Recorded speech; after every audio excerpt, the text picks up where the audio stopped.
Sainath Builders ready to occupy new flat for sale in Selayur and Rajakilpakka.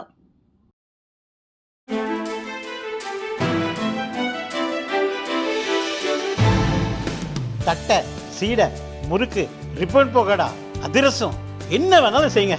ஒரே ஒரு 5 litre இதயம் மந்த்ரா கடல் எண்ணெய் பேக் ஒரு மாசம் முழுசுக்கும் அத்தனை சமையல் முடிச்சு விடலாம். இதயம் மந்த்ரா. கூழுக்கும் ஆசை மீசைக்கும் ஆசை என்ற பழமொழி திருமாவளவனுக்கு பொருத்தமாக இருக்கும். குறைந்த சீட் கொடுத்தால் ஏற்க மாட்டோம், அதிக சீட் வேண்டும், டீ பண்ணை கொடுத்து விசிகாவை ஏமாற்ற முடியாது என்றெல்லாம் போகுமிடமெல்லாம் திருமாவளவன் பேசி வருகிறார். 2016 சட்டசபை தேர்தலின் போதே தமிழகத்தில் கூட்டணி ஆட்சி என்ற விவாதத்தை துவங்கி வைத்தவன் நான் எனவும் கூறுகிறார். ஆனாலும் திமுக கூட்டணியை விட்டு வெளியேற முடிவை எடுக்கவும் அவருக்கு தயக்கம். திமுகவை விட்டு பிரிந்து போனால் இப்போதுள்ள 6 எம்எல்ஏக்கள் மீண்டும் கிடைப்பார்களா என்ற சந்தேகம்தான் தயக்கத்துக்கு காரணமாக கூறப்படுகிறது. அதனால்தான் இந்த தேர்தலுக்கு கூட்டணி ஆட்சி இல்லை என்ற முடிவை எடுத்திருப்பதாக ஒருமுறை கூறினார்.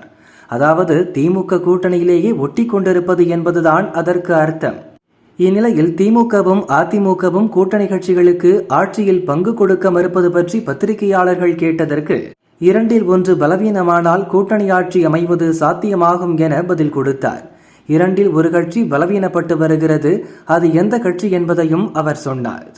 எந்த கட்சி ஒரு கட்சி ஆளுங்கட்சியாக அல்லது ஆண்ட கட்சியாக இருந்ததோ அது பலவீனப்படுகிற போதுதான் கூட்டணி ஆட்சி முறை என்பது நடைமுறைக்கு வரும். தமிழ்நாட்டை பொறுத்தவரையில் 1967 காங்கிரஸ் வீழ்த்தப்பட்டது, திமுக ஆட்சியை கைப்பற்றியது. கொஞ்ச காலம் காங்கிரஸ் எதிர்க்கட்சியாக இருக்க நேர்ந்தது. எம்ஜிஆருக்கு பிறகு அந்த வாய்ப்பையும் காங்கிரஸ் நழுவவிட்டது.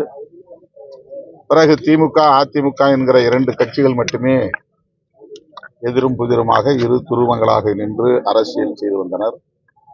இன்றைய வரையிலும் அந்த 2 கட்சிகளும் மக்களின் செல்வாக்கு பெற்ற கட்சிகளாக அல்லது பெரிய வாக்கு வங்கிகளை கொண்ட கட்சிகளாக இருக்கின்றன என்கிற உண்மையை யாரும் மறுக்க முடியாது. இந்த 2 கட்சிகளில் ஒரு கட்சி எப்போது பலவீனப்படுகிறதோ அப்போது கூட்டணி ஆட்சி தமிழ்நாட்டிலே உருவாகும். இப்போது கூட்டணி ஆட்சி தொடர்பான பேச்சு நடக்கிறது என்றாலே திமுக அதிமுக ஆகிய 2 கட்சிகளில் ஒரு கட்சி ஏதோ ஒரு கட்சி பலவீனப்பட்டு வருகிறது, வலிமையை இழந்து வருகிறது என்றுதான் பொருள். இந்த தேர்தலில் கூட்டணி ஆட்சி நடைமுறைக்கு வருகிறதோ இல்லையோ, அதிமுக அடுத்தடுத்து தோல்விகளை சந்தித்து வருகிற நிலையில் கூட்டணி ஆட்சிக்கு அதிமுக தயார் என்கிற ஒரு தோற்றம் அல்லது கருத்துருவாக்கம் உருவாகி இருக்கிறது. எனவேதான் இந்த பேச்சு இங்கே இருக்கிறது. ஆனால் என்னை பொறுத்தவரையில் இந்த தேர்தலில் அதற்கான சூழல் அமையுமா என்றால் வாய்ப்பில்லை என்றே நான் நம்புகிறேன். ஆனால் இப்போது வலுவாக கூட்டணி ஆட்சி தொடர்பான விவாதம் உருவாகி இருப்பதற்கு விடுதலை சிறுத்தைகள் முக்கியமான காரணம் என்பதை சொல்ல கடமைப்பட்டிருக்கிறேன். 2016 கூட்டணி ஆட்சி தொடர்பான விவாதத்தை தொடங்கி வைத்தது விடுதலை சிறுத்தைகள் கட்சி தான். இப்போ வருகின்ற தேர்தலையாவது கூட்டணி ஆட்சி அமைப்பதற்கான, ஏன்னா இப்போ நீங்க சொன்னீங்க 2 திராவிட கட்சிகளும் பலமான வாக்கு வங்கி வச்சிருக்காங்கன்னு, அப்ப அவங்க தனித்து போட்டியிட மாட்டேங்கிறாங்க. அப்ப கூட்டணி கட்சிகளோட ஆதரவு அவங்க தேவைப்படுது 2 கட்சிக்குமே. அப்ப 2 கட்சிகளும் பலகீனமா இருக்குன்றத பொருளா எடுத்துக்க முடியும். இந்த சூழ்நிலையில் விடுதலை சிறுத்தைகள் கூட்டணி ஆட்சிக்கு உடன்படக்கூடிய அளவுக்கு இன்னும் அவர்கள் பலவீனப்படவில்லை என்றுதான் அதற்கு பொருள். கூட்டணி தேவை என்கிற அளவுக்கு பலவீனமாக இருக்கலாம், கூட்டணி ஆட்சி தேவை என்கிற அளவுக்கு பலவீனப்படவில்லை.